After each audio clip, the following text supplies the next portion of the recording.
The following program is presented by the National Committee on United States-China Relations, www.ncuscr.org. So I'm glad that Jan did mention that there are resonances today. Susan Shirk is one of the people on the back cover who's made comments, and all she said is that his experience in wartime China and post-war America are an exciting tale with important resonances for current foreign policy challenges in countries like Afghanistan, Iraq, Pakistan, and Iran, as well as U.S.-China. And then her last line I love: I can't wait to see the movie. And I'm working on it. But a real Hollywood movie, not a documentary. They've been done. I really want people to realize there are some relevances today to what happened to Jack. And as Obama is preparing for his first trip to China as president, I'm happy to tell you that some of my contacts in Washington claim they're going to get him a copy of the book, and so I actually wrote to President Obama on one of the copies of the book that's going to him, and Secretary Clinton has also been delivered a book. So I thought it would be good reading material on their way across the Pacific. We'll see about that. But more importantly, I want everyone to know that I tried to write what I consider a rip-roaring good story that's set against this amazing backdrop of war and revolution and romance and international intrigue and Washington political skullduggery that just proves that fact is indeed stranger than fiction. And again, we mentioned just briefly, Jack and I were friends, and we met at a conference that Terry may remember at Stanford in 1976 on the whole hot topic of should the United States recognize Red China. And Jack's wife Caroline came up at a coffee break to introduce herself and her husband because they admired this documentary I'd done on the Congresswomen's trip called Soma, Guanghua, Flowers from Horseback, that was aired by Westinghouse all over the country. And then, because I anchored the news at the CBS station, she liked that. And then she turned and introduced me to this man who I had studied about at Cornell, and my jaw dropped. And from that first professional meeting, we became very, very good friends. But I am, and they let me read their oral histories when they were first finished in 1978 and were under wraps to the public for 10 years at UC Berkeley. As soon as I read those, I knew I had to do their story. So it's been since 1978 that I've been wanting to do this story, but I am a trained investigative journalist, and so I followed where the trail would lead me. But there were two other incidents with Jack and Carolyn that I must mention before I move on, and that is that in 1978, December, I believe it was the 15th, the announcement was made Deng Xiaoping was coming to Washington, and there were going to be formal diplomatic relations between the two countries. And Jack Service bought a bottle of champagne for lunch, and we toasted the friendship of the Chinese and American people. And he sat back and started to tell me about his long conversations with Mao Zedong in the caves in Yan'an. And I just couldn't believe it. And about Mao's desire for a good relationship with the Americans. And then we were again together for lunch in their apartment in 1989, in June of 1989, and watched the tanks roll through Beijing and Tiananmen Square. And Jack expressed his sadness and his disappointment with the evolution of this revolution that he had witnessed in its infancy. So we go back a long time. But I did find out things that Jack never knew, and I found out things that he chose not to remember.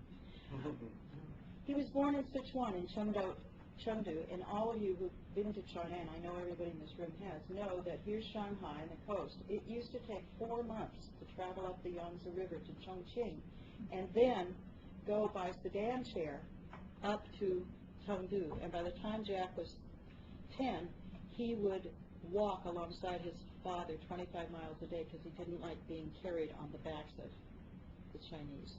There were 3 boys who were raised by his father and mother who started the YMCA in Chengdu in 1906. And they lived like most foreigners in a cocoon of privileged existence.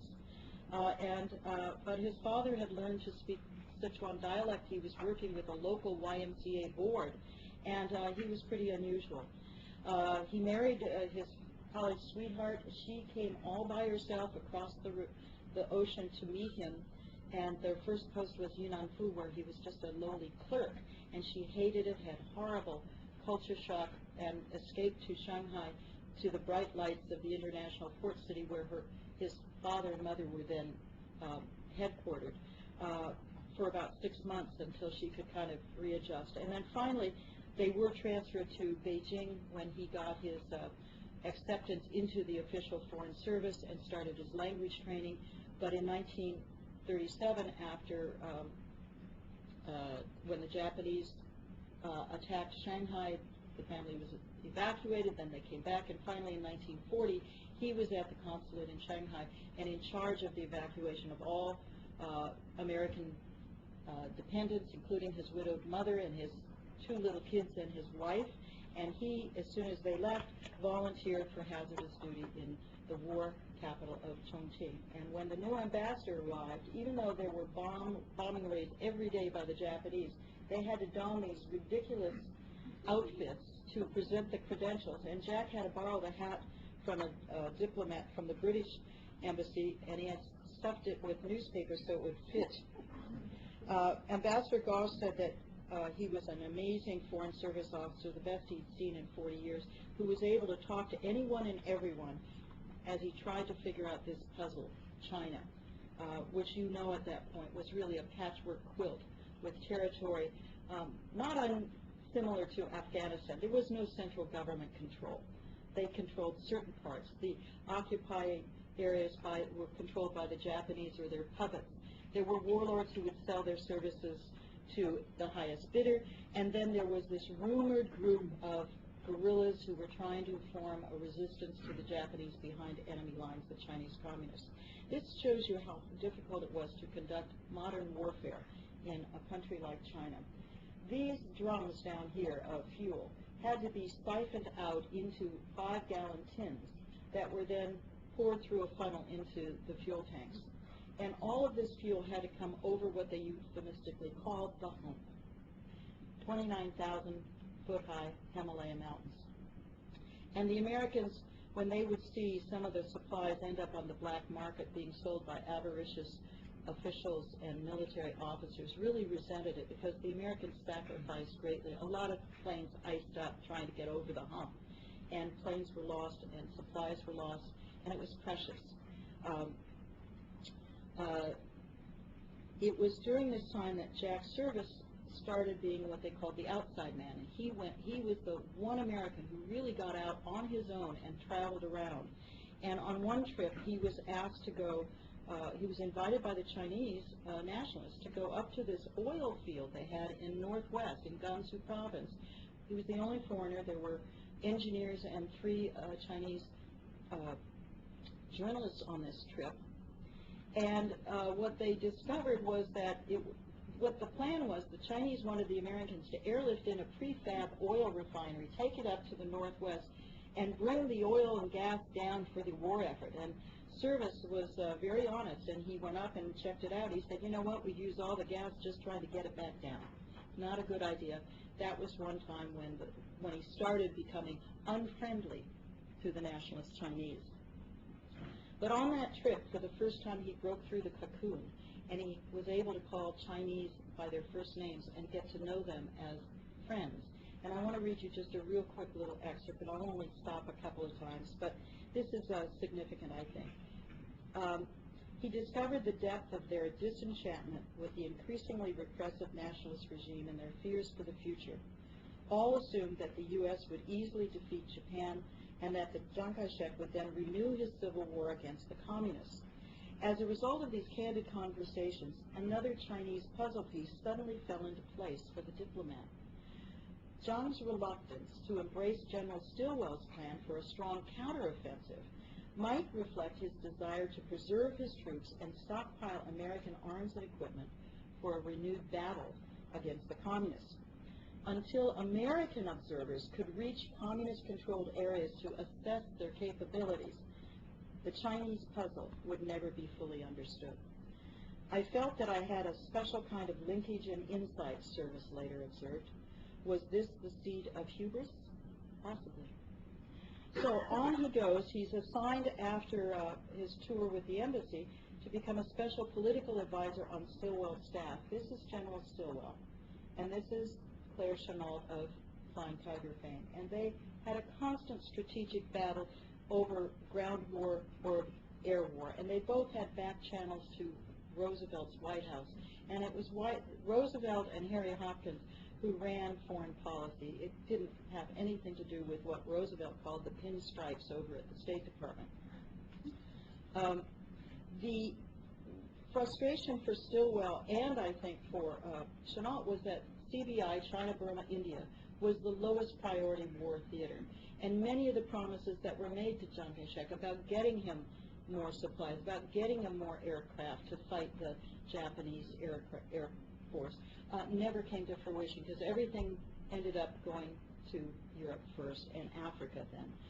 A service was assigned to his Stilwell staff, and his jobs were to give background briefings to the war correspondents so they really knew what was going on, or as much as he could fathom the Chinese puzzle, and also to be their liaison to the Chinese communists who were allowed to have an office in Chongqing. By December of '43, there was a big summit in Cairo. It's the first time that Roosevelt actually met Chiang Kai-shek and his Wellesley-educated wife, Madame John. And we know who this cigar smoker is. This is Eisenhower. This is Stilwell. And the whole effort was to try to convince Chiang Kai-shek to commit troops to Burma for this counteroffensive that Stilwell had planned. And FDR was very disenchanted with Chiang Kai-shek, who waffled. One day he'd say one thing, one day he'd say the other. He went off to Tehran for a meeting with Stalin soon thereafter and found that Stalin was a man he thought he could do business with. On his return into Cairo, he and Stilwell talked, and John Patton Davies was there. And again, the complaints about we can't seem to get this off the ground, and America was very focused on the war. Chiang Kai-shek was focused on preserving his power and preserving China for himself. And so FDR said to Stilwell, look for some other man or group to carry on if this guy is, he was tottering at that point. He was always in a very precarious position as the leader of a smaller and smaller group of support. Anyway, by the summer of '44, the pressure from the Japanese offensive was now in China itself. Some of Chennault's forward air bases had been overrun by the Japanese, and Roosevelt sent a very blunt message to Chiang Kai-shek, eyes only, top secret, that said, I think, given the disaster that is looming, you need to appoint General Stilwell to be the commander of all Allied forces in China. And guess who translated that message? They cleared the room of all of his relatives who would usually do the translations and soften things, and his military officers, and it was the Stilwell's chief of staff and John Service, a skinny 32, 33-year-old low-level diplomat who translated the Chinese to Chiang Kai-shek, and as Jack said, it was just another nail in my coffin. The loss of face and the humiliation for Chiang Kai-shek was tremendous, and he never forgot it. Jack also got on his in the Black Book because he was urging this sending of American observers, and Vice President Wallace was sent to China to help urge that, and indeed it happened, and John Service and Colonel Dave Barrett became the leaders of what became known as the Dixie Mission. And John was upset because this was indeed de facto recognition of the other China, which was totally off the radar screen in Washington. Just like I'm afraid there's a lot off the radar screen in Washington today about what's really happening in that border area between Afghanistan and Pakistan, what's really going on in Iran. I think we need more John Services on the ground in those kinds of places. But the U.S. Army was eager to cooperate with an allied force behind enemy lines. Stilwell had met the communists. He had watched them in 1938 fight against the Japanese. But the role was they were strictly there to observe and also to try and see if they could arrange rescue efforts. If American pilots were downed on their bombing missions, would the Chinese communists help bring them out? And indeed they did. There were also embedded in the Dixie mission a number of people from the OSS, the precursor of the CIA, and they had some pretty ambitious plans to set up an intelligence radio network and to create spy networks and sabotage operations against the Japanese. So when they met, each side had its own reasons for wanting cooperation.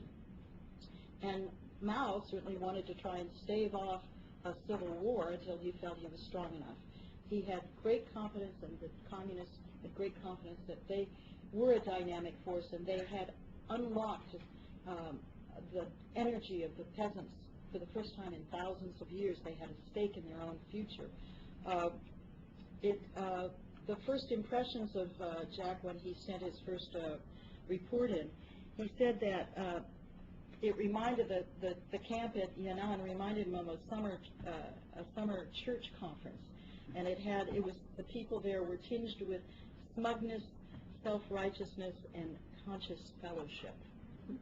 However, he also noted that it felt like they had come to a different country and were meeting different people. Bodyguards, gendarmes, and claptrap of Chongqing officialdom are completely lacking. Well, when they landed, they had trouble landing. It was an old rickety airstrip that had been built by Chevron, and the plane plunged through a hole, and part of the propeller came off, and so the Chinese communists decided they needed to repair the airstrip, and John Service said, well, if everybody is out there on a mobilization, we should go out as the Dixie mission. So they went out, but they didn't stay long because all the Chinese stopped working to watch the foreigners do physical labor.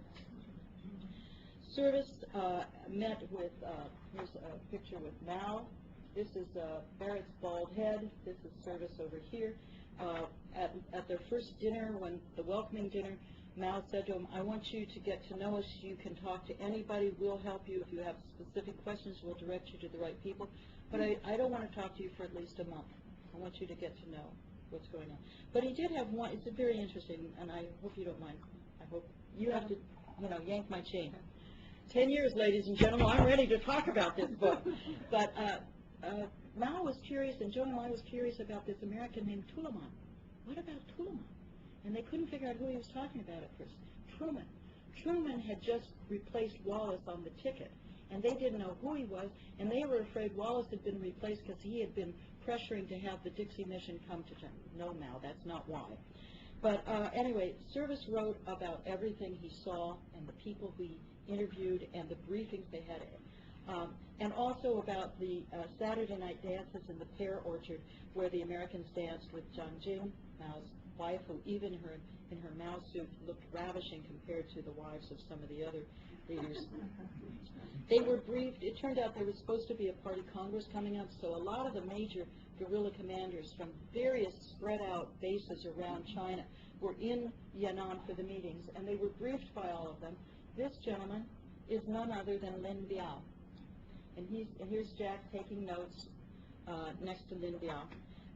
And Jack reported that the key to the success, because that was the question he had, how when,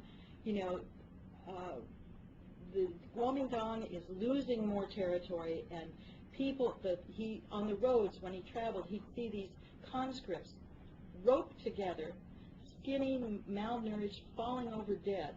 How could that be the situation in that China? And here in the other China, they were robust, there was strong morale, everybody looked fairly well clothed and fed, and they believed in this self-reliance because no one was helping them. And he said that it was they had been able to link political indoctrination and organization of the peasants with moderate economic and land reform, and that these were the essentials that allowed them to conduct a guerrilla war and create an underground resistance. And they did not do what the earlier communists in the late 20s and early 30s had done, is follow the Stalinist mode and really burn down the landowners' homes and hang them up, and missionaries were attacked. They knew that for their own survival, they had to moderate their program.